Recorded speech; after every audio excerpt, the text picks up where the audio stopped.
When you first get started, if you're a cold start like I was, you are the business. You have maybe one other staff member. You have to do all the things I talked about, but you have to have the mindset that you're going to get away from that.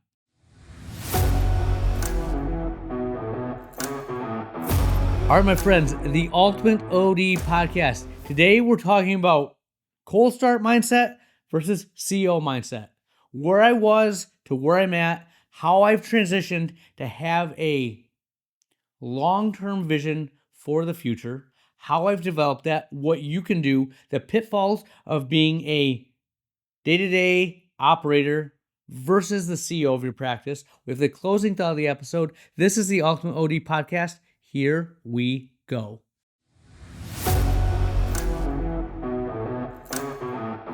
All right, my friends, the Ultimate OD podcast. Thank you for the likes, the listens. Thank you for just tuning in, all the emails. We've been getting a few more hits. I appreciate talking to you guys, reaching out, and emailing me at drlily@theultimateod.com. Also, when you reach out to me via my review of optometric business articles, it's drlily@therDEC.com. So either one's fine. Check out those articles that are great. Things for you to chew on from the podcast. But honestly, the podcast is my favorite medium, the favorite way I get to communicate with you guys.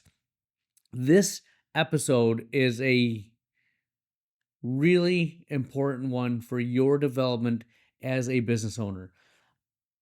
And remember, when I do these episodes, I'm 90% of the time talking to myself, helping me analyze where I've been, where I'm at now, and where I want to go. And when I do that, by processing it and putting it in a podcast format, it helps me become a better owner. So this episode is not me talking down to you. It's not me saying, hey, you have to stop doing this. It's me talking to myself and realizing the things that I was doing that was holding me back, that I've tried to work on, I've changed, and I've seen a lot of growth. So these are things that you should do. So let's get into it.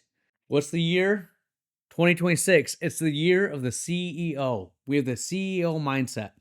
And what I'm going to distinguish between is the CEO mindset and the business operator mindset. Until the past probably 2 years, I was a straight business operator. I'd come in, I'd make all the decisions, everything would run through me. If there was a bottleneck, it was with me. And we grew, we did great. We got to $1 million revenue on that model. We were starting to plateau, and a lot of it, I think, was because of space. I think we could have grown even bigger with that mindset, but I would not have been happy. I would have been stressed out of my mind, and I wouldn't have been able to leave the office. And one of the things that we'll talk about in this episode is that the business does not need more of your time. It needs more of your effort to develop it. It needs more of your energy to lead and have a vision for where you're going to go, not more of your time. And that's what the operator does. It is someone who gives all their time. So what this stems from is, as clinicians, as optometrists, we need to act fast.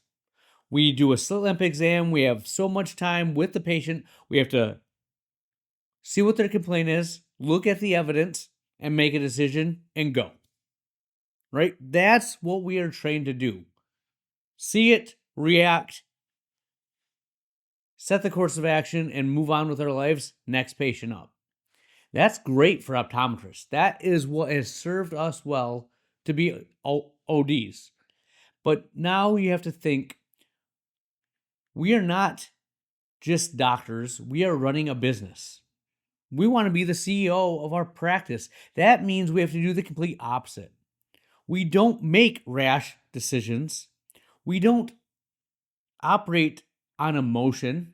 We have strategy. We have purpose. We have a vision. So what we're fighting is the operator optometrist mindset, where we react daily. We fix all the problems. We jump in. We get our hands dirty. And that's what I used to do. That was everything. If someone is coming in with a problem, even before my staff could solve it, they weren't going to do it the way I thought they should. So I jump in, I solve the problem, and we go from there. Now, I've taken a step back. On Thursdays, I meet with my staff. I have a lot of meetings. And on Fridays, I'm trying not to be involved in the office and day to day. I'll sneak in after we open, they'll leave, and I'll stay and work on the business. I look at trends. I try to design systems.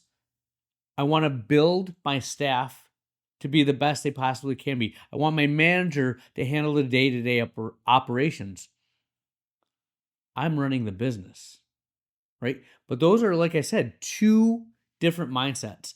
And when you first get started, if you're a cold start like I was, you are the business. You have maybe one other staff member. You have to do all the things I talked about, but you have to have the mindset that you're going to get away from that. It's hard because they're going to make mistakes. It's not going to be how you want to do it or how you, I shouldn't say that. It's not going to be how you would do it. Might be the outcome you want, just not the way you would have got there. You're probably better, but what you need to realize is growth will happen as long as you get to the right endpoint. You set the guardrail. So what I like to call the operator is the meddler. I would meddle in every little thing that was going on. Look at the frames, look at the day-to-day operations, and that's a recipe to drive you crazy. Because when you're looking at data on a daily basis, and you're looking at every little thing, you react to a slow day. We're really slow. Marketing's not working. Our recall system must be off. And you try to make a knee-jerk reaction. There's so many knee-jerk reactions that I made, and it drove my staff crazy. It drove me crazy because I'd make a change, and then I have to make another change and go back to what it was, or what. It was a lot of indecision. If you had a bad day in optical, or you heard an optician not handling a patient the way you want, my reaction was I'd jump right in and I'd say, oh, do it this way. Or I'd pull them aside immediately after they got an optical and talk to them about what they should have done. Two things that does. One, they now have no confidence in what they're doing. And two, you've created an environment that now, whenever they go into optical, they know you're listening. And they know if they say any little thing wrong, you're going to come and meet them. You're going to have that conversation. And that's what I did. It was a small office, 1,600 square feet. I heard everything. Now I hear less, but I have ways of getting feedback. There'll be times when I do creep up into the front and I listen to what's going on in optical. Or I talk to my staff. How are we handling this situation? When you don't live in the day-to-day, you make strategic decisions. You're not emotional. And you have a lot more peace of mind. The day-to-day meddling drives your staff crazy. It drives you crazy. And what you'll do is you'll make emotional decisions that have no data to back it up. It's kind of it's a gut feeling off of one small sample size. Now, if this happens on a weekly basis, on a monthly basis, you have to make a change, but you're not doing that. You're looking at one instance, one patient encounter, and that is not the way to run your business, right? You're the CEO now. Take a step back. So instead of looking at the day-to-day numbers, and that's, again, a change I've made recently. I've gotten better in the past year and a half of not making knee-jerk reactions. And part of that is we have a bigger machine. I have more staff. I have another doctor. I can't just come in and change things. It has to be more thought out, has to be calculated. I have to get the information out to everyone. So that in itself slowed the process. But starting this year, I think I started at the end of December, probably the last week of the year, and then carrying it into January, I don't look at daily numbers. The nice thing is I'm now in clinic Monday through Wednesday, and then Thursday is a meeting day with my team, and Friday is I'm not seeing patients, I'm not meeting with anyone day. So from a numbers standpoint, Monday through Wednesday, I go in, I see patients, I give everything I have. It's been so freeing not to be worried about numbers and just being a doctor. When I look at my associate and I realize that she just sees patients, she wants them to get sales, she wants them to buy glasses, but she's not looking at the data. When she's done with the day, she can look at herself and say to herself, did I give it my all? Did I do everything I possibly could with this patient? And if she did, she has a good day and she can leave. I now do that on a daily basis, Monday through Wednesday. On Thursdays, I'm still not looking at those numbers. Now, Friday, maybe the end of Thursday, I can't make it too far, but the end of Thursday, after I meet with all my team in the afternoon, and then Friday, I'm all over the numbers. What's the weekly trend? How is that putting us for the month? What's our year-to-date average? What's our rolling 12 months? What's the trend I'm seeing with staff? What's the trend with capture rates? What's my exam only rates? I have a scorecard that I'm looking at, but I'm not looking at the daily numbers anymore. And this has actually been better because now when I look at the data, I'm not emotional. I'm detached. The things that happened earlier in the week or a week ago, they've already happened. What can I do now that's going to change the trend? What's my talking point? I'm more consistent and the messaging I'm delivering because I'm not emotional. And something that I read and came across that led me to this is bad days don't ruin practices. Bad reactions do. Ooh, that's kind of profound, right? It's not the bad day, it's the reaction to that bad day. Because if you look at it, there's times when you're going to have a bad week, right? You're going to have a bad month. But they're few and far between. When I look back at what I've had on the past, 5 years since I got out of those early days when I started cold and I was establishing the practice, we haven't had consecutive bad months. I don't think we've had a bad month where it's the sky's falling, what's going on. Everything, when you take a step back and look at the data, look at the reasoning, it makes sense. And I still have it in my gut. I can't get it away. When we have a slow day, when we have a bad day, I do think, oh my goodness, is the sky falling? But now I have 14, 15 years of data that I can look back on and say, hey, the sky's not falling. We're going to get up. We're going to see patients. We're going to be fine. But it took 15 years to get there. So if you're in year 1 to 5, you still have that worry. It's more emotional. There's some highs and lows that you have to ride through. But remember, don't react on emotion. Look at trends and then put systems, put strategy into place that will move you in the right direction. Not a knee jerk, this is what we're doing now. There may be times once every few years where you have to make this will not happen anymore. In my case, that usually happens when there's a interaction with a patient that is really off our culture, off our core values. This doesn't happen again. If it does, you are not working here. I can think of maybe 1 or 2 times that's happened where I've had to react to the moment. But other than that, don't lose your mind. Take the time, look at the data. Now, going back to that meddling mindset, why would you look at a staff member who is struggling and making a mistake? Why do you not want to jump in there and help them in the moment? Well, the thing that happens is that your actions will train the staff how they're expected to do their job. If you come in, answer the phone, you come in, you save the day, if you're always the hero, that's what you're training them to do, is wait for the hero to save the day. You're stifling their growth. You're making your job that much more difficult. Yes, if they're struggling and they make a mistake, you're going to have a patient interaction that probably won't go well. The beauty of our profession is that Everything's cyclical. You see a patient once a year if you're lucky. Usually it's once every 18 months to 24 months. What happens for a month will not kill your business.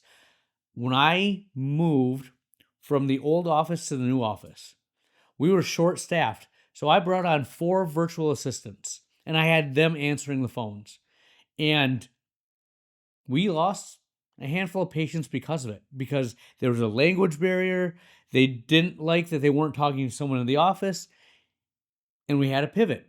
We still have 2 virtual assistants. They do answer the phones, but they're not the ones answering the phone on the first ring. If it's the third ring, they'll come in, they'll save the day. They're still calling out, they're doing things, interacting with patients, but they're not our primary answering service. And guess what? We've grown 30% year over year. We had a bad month. We rubbed a lot of patients the wrong way. I acknowledged it. Thankfully, patients over time will let you know. The patients that didn't let me know are probably gone. That happens. Okay? But thankfully, we had enough patients that were loyal to the practice that brought it to my attention, hey, your phone system, whatever you're trying to do right now, is not working. All right, message heard loud and clear.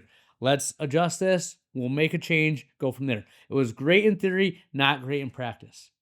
Remember, I tell you this from someone who has grown a ton, and this happened during that time frame. You do not want your staff dependent on you. You can make mistakes, this will happen, but realize that by letting them go, fall on their face, they're going to take ownership of it. They're not going to want to be in that position again. And there's ways to coach them that is not being the hero. For my office, on Tuesdays, we have a front desk meeting. On Wednesdays, we have an optical meeting. So in those meetings, I'll take all the things that have happened over the past few weeks and I'll put them out there. Hey, these are situations that have happened. Let's talk through them. How would you handle this?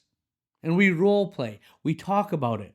We come up with a consensus. And what I've seen is it's better received by the staff members. Everyone's learning from everyone else's mistake, and that one staff member that was making the mistake doesn't feel like they're being called out. We grow as a team. We get better as a team. If I see something that's really negligent or going against what we do, I'll pull this office manager aside and say, hey, pull them aside or have a little meeting, go over this reminder. Again, there's times when we address it in the moment. When someone's training, if they're new, if they've never had that and they're really floundering, looking for help, absolutely go in and help them.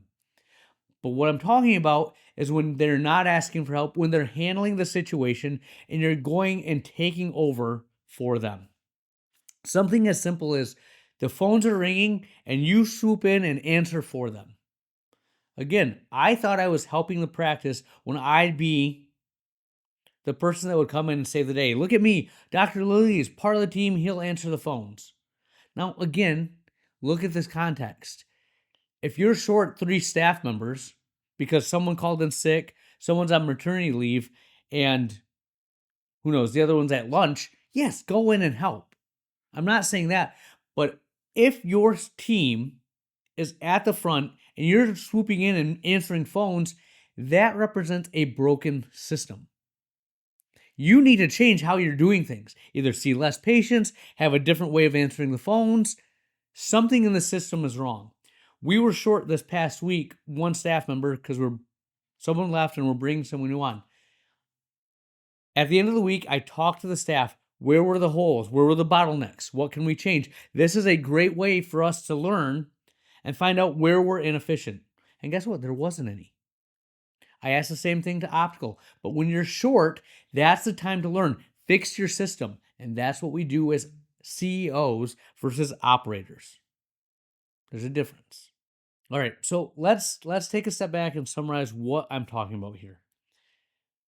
You are the most valuable person in the office. And it's not because you're the doctor. It might be because you're the doctor if you're the only one there. But when you take a step back even if you are the only doctor there, when you look at your business, realize that the doctor can be replaced. You can go hire another doctor, plug them into your office, and the business runs. If you have a business. If you take yourself out of the equation, you plug in a new doctor, and things grind to a halt, you are doing too much of the operations. You're the bottleneck. This is a new concept that I've asked my manager, I ask myself constantly, are you the bottleneck? Where did things not progress because it was dependent on you? We ask that on a weekly basis, and we find the bottlenecks and we eliminate them. We create a new system that can run and operate without us being involved. Right? You need to stop checking the daily numbers. You need to stop meddling and start looking at trends. Take a step back and look at long-term data, weekly, monthly, rolling 12 months. That's when you're going to make the most insightful, most impactful decisions that are not emotional. If the activity, if it doesn't require you to have an OD license or involve your vision for the practice, you shouldn't be doing it. That's a really big, hard pill to swallow. The thing that I struggle with the most is I want nothing more to have a great business and see it succeed. It's hard making the jump that less involvement will make that more of a possibility. We as doctors, as students, everything fell on our shoulders. You want to get a better grade? You study harder. You want to be get the externship or, get that residency position? You work harder. You interview better. When I first started the office, we wanted to grow. I needed to do more things. You will plateau. You'll hit a certain level where you can't get beyond that, and you'll have a really good, high-paying job. But if the business does not run and make money without you in it, it is not a business. It is a job. We all want to have great businesses. Get out of that operator mindset. Start thinking like a CEO. Don't meddle in the day-to-day operations and think big picture. The thing that changes when you start operating like this is better team, better systems, better results, better performance. Okay? The decisions you make are better. They're more strategic. They're less emotional. You yourself have less burnout. You're not the rate limiting factor. When you have to make all the decisions, you're the bottleneck. The weight is on your shoulders. You can't get anything done because everything is flowing through you. If you can't be outside of your office for a week, you're failing. In the business still operate, right? My goal is to be able to be out of the office for 4 weeks consecutively and have it operate without me having to be involved. My biggest hindrance right now is payroll. I still handle that. I haven't found a way to get around that. But if I could get payroll taken care of, I could be out of the office for 4 weeks, I think. We'll have to test that out, but that's the business that I want. That's the business that you should want. That's the CEO mindset. Caring less day to day means caring better long term. And long term is what we want. That's what I have. We'll have more for you next week. Where has the time gone? We're to the closing thought of the episode. And today I want to talk about being intentional. If you want to be successful in 2026, if you want to achieve the goals that you had in your head at the end of 25, my biggest piece of advice, the thing I will tell you is you need to be intentional and you need to do things on a consistent basis. 2 things that I have done that have transformed how I operate so far this year is 1, I send a weekly email to my managers where I recap the business. I kind of go over, staffing issues, things on the docket, what we're going to talk about this week. I plan out my week, I recap the previous week, and I talk about the week ahead. By forcing myself to do that, I'm amazed at how more productive I am. I have a better idea of where we're going, but my manager, who I work with on a daily basis, has grown tremendously because she now has direction. She can see the vision of where we're going, and that's been awesome. We both are growing because I committed to that email. The second thing that I've done is I have dedicated at least 30 minutes of doing nothing but thinking about where I want to go in the future. Vision time. So Fridays, when everyone's out of the office, I will take 30 minutes and just have a whiteboard, piece of paper, no outside stimulation. Shut off the radio, no headphones on, and I just sit there and think. And I am amazed the things that have come from that. Some of my best ideas that I only got when I went to a conference and was away from the office, I get on a weekly basis because I've set time aside to think and do nothing. Just think about the business. What do I want to do? Where do I want to go? Where are the opportunities? And then I write them down and then I put them in that email, and here we go. Being intentional about growth is a necessity to grow. Action always speaks, but to have purposeful action, you have to have a vision. And to have a vision, you need to give yourself time to chew on it, develop it, let your mind work through issues. We, as a society, can't go 10 seconds without looking at our phones. Think about it. You're walking on the street, you get a stoplight, and you have a pause before you cross, you look down at your phone.